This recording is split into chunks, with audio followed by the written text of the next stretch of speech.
Peuple de Dieu, chers internautes, salutations, paix, bonheur, prospérité, longévité, santé.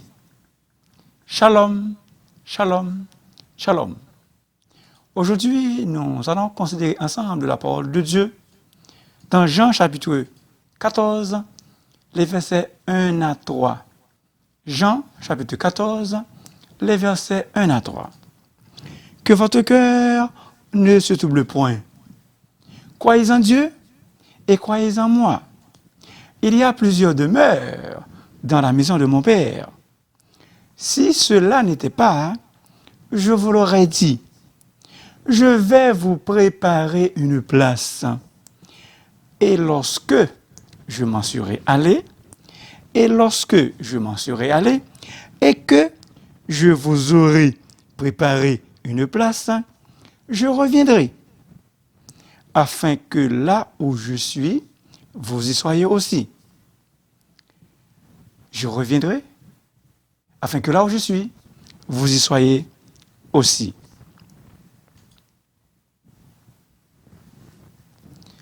Remède, antidote contre un cœur troublé. Le sujet.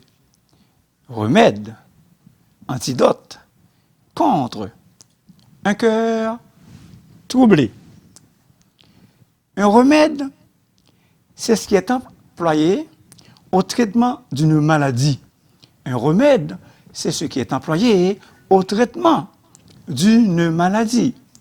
Prendre un remède, c'est ce qui est utilisé pour atténuer ou pour guérir une souffrance morale. Vous connaissez le dicton. Au grand mot, M-A-U-X, au grand mot, les grands remèdes. Le vocable antidote est dérivé du grec antidotos, qui signifie contre poison. Un antidote est quelque chose que l'on prend pour combattre une autre chose. En fait, un antidote est un remède que l'on prend contre un mal ou une douleur morale. Jean 14 est reconnu comme le chapitre le plus réconfortant de toute la Bible. Cette péricope a été un grand réconfort pour l'Église de Jésus-Christ à travers des siècles. Et encore aujourd'hui, Jean 14, elle représente un grand réconfort pour nous. On a lu ce passage dans les funérailles. Et cela apporte courage, énergie, soulagement aux cœurs affligés, attristés et endoloris. Tout le chapitre tourne autour de l'idée que c'est Jésus seul qui peut réconforter le croyant, avec des paroles d'encouragement pour les disciples et aussi pour nous aujourd'hui même. C'est dans ce passage que Jésus, le prince de paix, donne sa paix à ses disciples. Le verset 27. C'est dans ce passage, au verset 16, que l'on a la promesse de l'habitation dans le cœur du croyant. On a la promesse du Saint-Esprit, l'habitation dans le cœur du croyant. Il demeure éternellement avec nous. Garde le bon dépôt par l'Esprit Saint qui habite en nous. 2 Timothée 1er, verset 14. Selon Acte 2, il est descendu du ciel le jour de la Pentecôte. Le Saint-Esprit est le consolateur, le paraclet, notre avocat, quelqu'un qui est avec nous, en nous, pour nous consoler, pour nous réconforter, pour nous soulager dans nos afflictions, pour nous secourir. Jean 13 à 17, c'est Jésus qui occupe toute cette place, toute cette section. C'est un discours d'adieu. Tout se passait dans la chambre haute. Et par la grâce de Dieu, nous avons été dans cette chambre.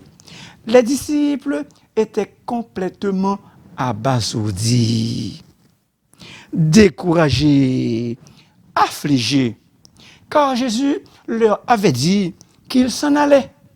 Jean 8, verset 21. Qu'il allait mourir. Jean 12, verset 33. Leur espoir en Jésus s'écoulera. Jésus leur avait dit, quelqu'un parmi vous est un traître. Il va me livrer. Jean 13, verset 21. Oups! Divulgation troublante. Quelqu'un va me livrer. Qui est ce traître?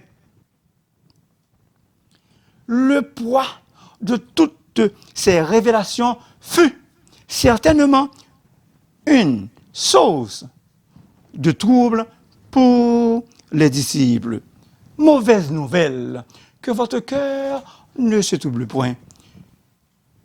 Que votre cœur ne se trouble point à cause de mauvaises nouvelles. Les disciples avaient de bonnes raisons pour être découragés, angoissés, mais quelles que soient les raisons, que votre cœur ne se trouble point. Tarasso ou tarasesto, qui veut dire, synonyme, agité, tourmenté, bouleversé. Les disciples étaient découragés. Les disciples étaient troublés. Ils sont déjà troublés. Mais ici, Jésus leur demandait donc d'arrêter. Jésus nous dit aujourd'hui d'arrêter d'être troublé. Que votre cœur ne se trouble point, ne s'agite point, ne se tourmente point. L'idée maîtresse, c'est que nous ne nous laissions pas engloutir, noyer dans le trouble. Que votre cœur ne se trouble point, croyez en Dieu et croyez aussi, et croyez aussi en moi. La foi, qu'est-ce que c'est? La foi, elle ne consiste pas seulement à croire que Dieu peut faire, mais quelque chose que Dieu va faire. La foi ne consiste pas seulement à croire que Dieu peut faire quelque chose pour nous, mais à croire que Dieu peut faire infiniment au-delà de tout ce dont nous lui avons demandé.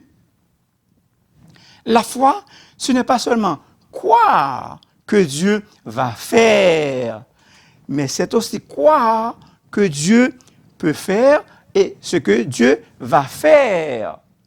J'aimerais que vous sachiez que Dieu peut faire, mais l'important, il va faire pour vous.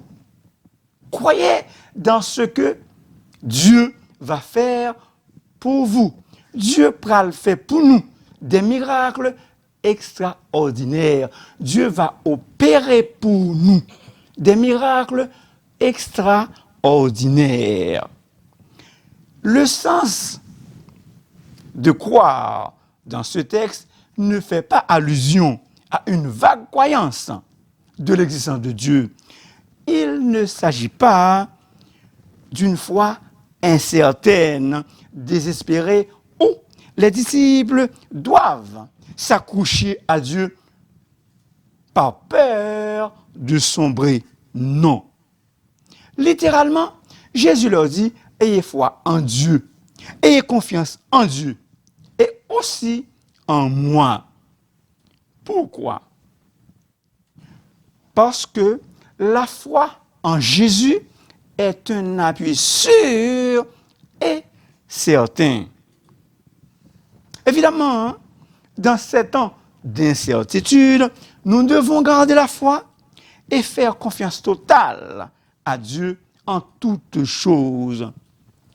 Pour que notre cœur ne soit pas troublé, il nous faut investir toute notre foi et notre confiance en Dieu et aussi en Jésus-Christ. Jusqu'à quand aurai-je des soucis dans mon âme et chaque jour des chagrins dans mon cœur? Moi, j'ai confiance en la bonté de l'Éternel. J'ai l'allégresse dans le cœur à cause de ton salut. Psaume 13, versets 3 et 6. Le cœur de David était troublé. Mais qu'est-ce qu'il a fait? Il a placé sa confiance en la bonté de l'Éternel. Le résultat, il avait de l'allégresse, de la joie dans le cœur à cause du salut de l'Éternel. Moun qui mettait dans Jésus, ils ont confiance, qui sans mesure, ils sont capables pas jamais tomber. Délivrance assurée. Celui qui met en Jésus une confiance totale et entière, il est possible qu'il ne tombe jamais. Mais sa délivrance est assurée. La confiance est un acte, est une action vigoureuse par laquelle nous choisissons de nous tenir sur les promesses de Dieu et nous accrocher à elles, aux promesses, malgré l'adversité qui parfois cherche à nous accabler. Et cela m'amène à vous présenter le deuxième remède contre un cœur troublé. Croyez aux promesses de Dieu. Dans le texte, il est question d'une promesse réconfortante, un espoir béni, une espérance bénie, le retour de Jésus-Christ. Il y a plusieurs demeures. Il y a de place pour tous ceux qui mettent leur confiance, leur foi en Jésus-Christ. Vous qui m'écoutez présentement, il y a beaucoup de place pour vous dans le ciel. Uranos, la maison de Dieu. Il y a beaucoup de chambres dans une seule maison, le ciel. Uranos. Vous qui n'acceptez pas encore Jésus-Christ, il y a de la place pour vous. Il y a encore de la place. La maison de mon Père, c'est le ciel. Je vais vous préparer une place. Et lorsque je m'en serai allé et que je vous aurai préparé une place, je reviendrai, je vous prendrai avec moi, afin que là où je suis, vous y soyez aussi. Quel puissant réconfort, quel merveilleux stimulant.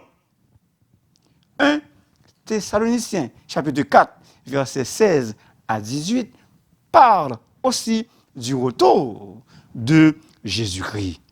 Le retour de Jésus-Christ, cela est mentionné 318 fois dans le Nouveau Testament. C'est sans contredit, sans équivoque, de manière absolue. Jésus-Christ reviendra. Mais la question vitale, la question fondamentale, est-ce que nous sommes prêts? Les nations renient leur traité. Le monde serait beaucoup plus heureux si chacun tenait ses promesses. Même entre amis, on ne tient pas ses promesses. Et donc, il en résulte bien des tristesses. Mais la bonne nouvelle, c'est que Dieu tient toujours ses promesses. Et donc, nous pouvons compter sur lui. Ce que sa bouche a dit, sa main l'accomplira. Au verset 6, Jésus nous dit qu'il est la vérité. Tout ce qu'il dit est la vérité. Toute la vérité, rien que la vérité, pleine vérité. Dans sa parole, Dieu nous fait beaucoup de promesses. Elles sont certaines et véritables. Seulement 2 promesses. Invoque-moi au jour de la détresse, je te délivrerai et tu me glorifieras. Psaume 50, verset 15. Ce sont des choses que l'œil n'a point vues, que l'oreille n'a point entendues, qui ne sont point montées au cœur de l'homme, des choses que Dieu a préparées pour nous. Jésus est allé nous préparer une place, mais Dieu lui aussi, il a préparé des choses pour nous, des choses qui ne sont pas même encore montées dans notre cœur. 1 Corinthiens 2, verset 9. Les choses que Dieu a préparées pour nous sont bien meilleures que celles d'ici-bas. Quand vous êtes troublé, pensez, réfléchissez aux promesses de Dieu par la foi. Mangez-les, nourris-les. Ce sont des médicaments, ce sont des aliments spirituels. Appropriez-les en propre à vous-même, les promesses de Dieu et aussi celles de Jésus-Christ. Le verset 27 du même chapitre, Jésus, le médecin de nos cœurs. Jésus, le médecin de nos cœurs, nous donne sa paix, son shalom. Une déclaration solennelle que votre cœur ne se oublie point. Je vous laisse la paix. Je vous donne ma paix. Je ne vous donne pas comme le monde donne. Que votre cœur ne se trouble point et ne s'alarme point.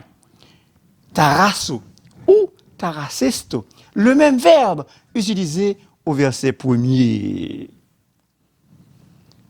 Aucune paix n'égale celle dont Jésus nous donne, nous procure. Aucune paix n'égale celle dont Jésus nous donne. Elle est surnaturelle, incomparable. Jésus se soucie de l'état de notre cœur. Son souci ultime, c'est que nous ne soyons pas troublés. Et donc, il nous a légué, Jésus, il nous a légué un héritage de paix intérieure de notre cœur que l'argent ne peut pas acheter. Sur le plan individuel, sa paix assure le calme, la tranquillité au sein du trouble, au sein des afflictions.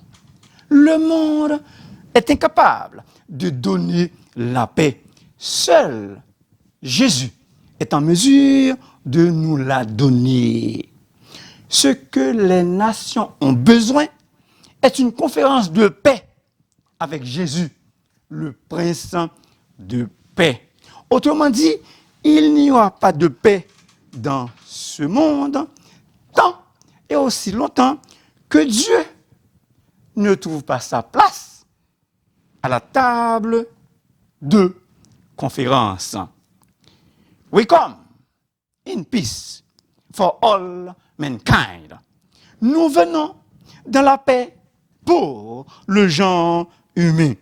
C'est la devise du vol Apollo 11. Cette devise était écrite sur une plaque que l'équipage a déposée sur la Lune. L'atterrissage eut lieu sur la mer de Tranquillité.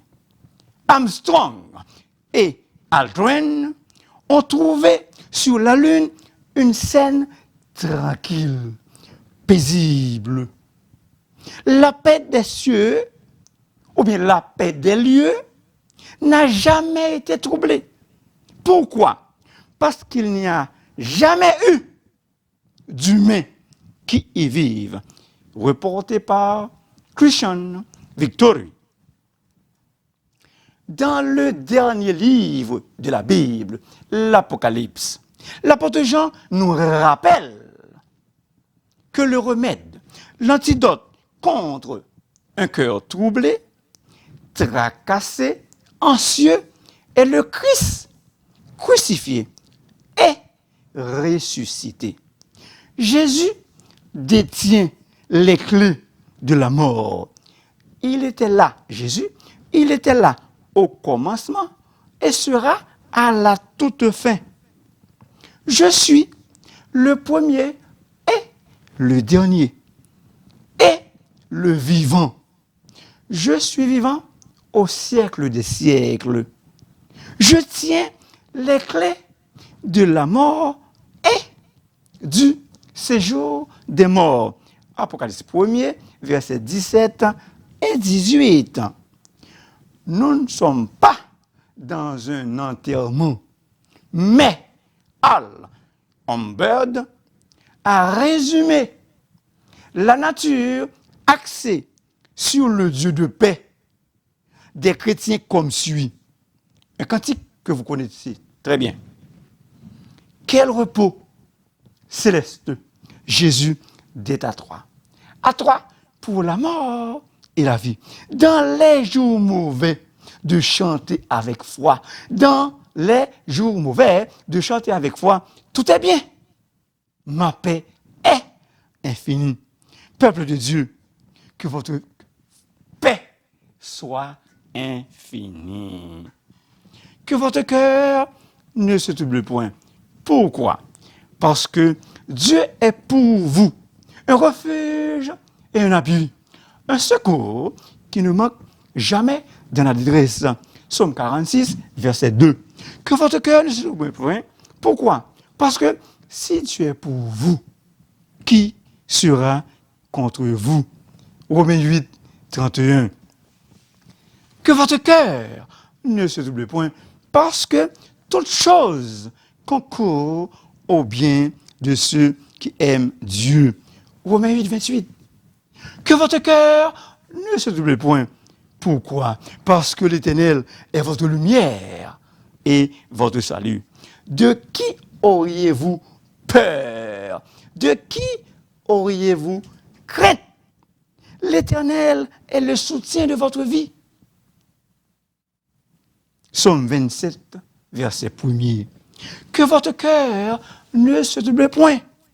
Prenez courage, car l'Éternel, votre Dieu, est vivant. Il est le Dieu vivant, réel et vrai. Il viendra lui-même vous délivrer.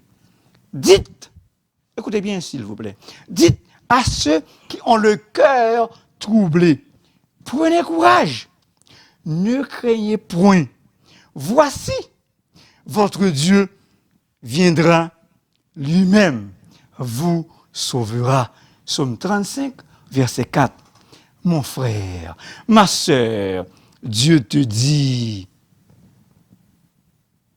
dans sa parole, ne crains rien, car je suis avec toi. Ne promène pas des regards inquiets, car je suis ton Dieu. Je te fortifie. Je viens à ton secours. Je te soutiens de ma droite triomphante. Ésaïe 41, du verset 10. Et pour couronner tout cela, pour couronner le tout, nous qui sommes sauvés, nous nous retrouverons ensemble avec le Seigneur, toujours avec lui. 1 Thessaloniciens chapitre 4, verset 17. Résumons. Remède, antidote contre un cœur troublé. Primo, croire en Dieu et croire aussi en Jésus-Christ. Miser sur lui, miser sur Jésus. Secondo, croire aux promesses de Jésus et aussi aux promesses de Dieu. Merci beaucoup de m'avoir écouté.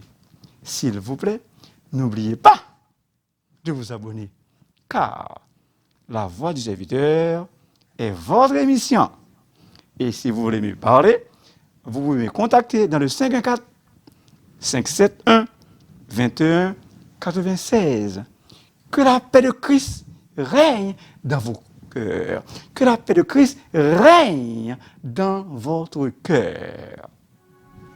Que Dieu vous bénisse. Que Dieu vous bénisse.